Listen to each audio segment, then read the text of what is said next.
साहूकार की चतुराई पड़ी चोरों पर भारी।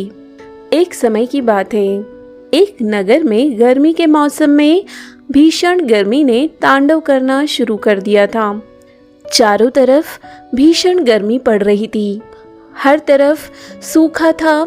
नदी नाले तालाब सभी का पानी लगभग सूख चुका था। एक दिन की बात है, एक साहूकार अपने घर के पीछे बाग में टहल रहा था। उसने देखा कि उसके बगीचे के पेड़ पौधे गर्मी की मार के कारण सूखते जा रहे हैं। उसके बगीचे में एक कुआं था, परंतु कुएं का पानी इतना नीचे चला गया था कि उससे पानी निकलना बेहद मुश्किल लग रहा था। पेड़ पौधों को पानी कैसे दिया जाए, यही सोचते सोचते साहूकार का कब घर आ गया उसे पता ही नहीं चला।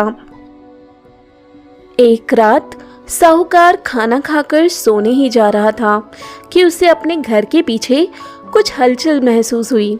उसने अपनी पत्नी को सतर्क रहने के लिए कहकर बाहर सावधानी पूर्वक निरीक्षण करने चला गया। उसने देखा कि दो चोर उसके घर के पीछे बगीचे में छिपे बैठे हैं। वो चोरी करने के मंसूबे बना रहे थे। साहूकार ने तुरंत लौटकर अपनी पत्नी को सारी बातें बताई। साहूकार के तीव्र दिमाग ने तुरंत एक योजना बनाई जिससे उसकी संपत्ति की रक्षा के साथ साथ बगीचे की सिंचाई भी हो जाए। साहूकार ने थोड़ा तीव्र आवाज में अपनी पत्नी से कहा, सुनती हो भाग्यवान, आजकल नगर में काफी चोरियां बढ़ गई हैं। हमारा धन सुरक्षित रहे, इसके लिए हम अपना सारा धन एक संदूक में रखकर घर के पीछे वाले बगीचे में कुएं में डाल देते हैं, जिससे हमारा धन चोरों से सुरक्षित हो जाएगा। इतना कहकर साहूकार ने एक संदूक में ईंट पत्थर भरकर अपनी पत्नी की सहायता से कुएं में डाल दिया।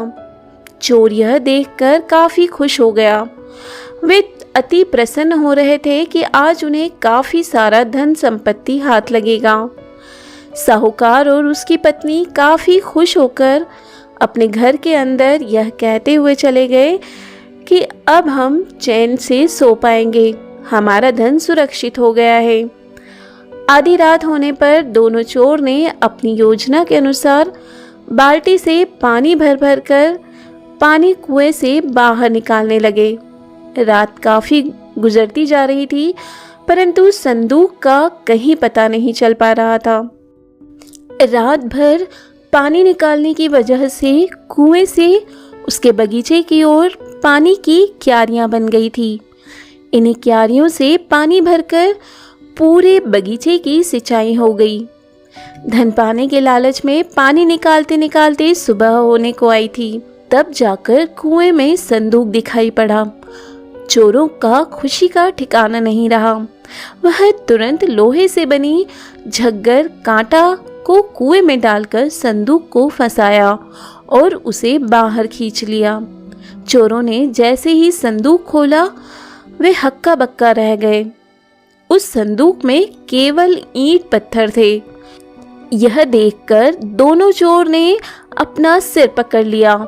इतना ही नहीं, सुबह की रोशनी भी होने ही वाली थी। चोरों को यह समझते देर नहीं लगी थी कि साहूकार ने उन्हें मूर्ख बनाया है। पकड़े ना जाएं, यह सोचकर सिर पर पैर रखकर वे दोनों चोर वहां से भाग खड़े हो गए। साहूकार अपनी चतुराई पर बहुत खुश हुआ। दोस्तों, आज की कहानी के बारे में आपके क्या विचार हैं, कमेंट बॉक्स में ज़रूर बताएं। इसी तरह की रोज एक नई कहानी सुनने के लिए चैनल को सब्सक्राइब ज़रूर कर लें।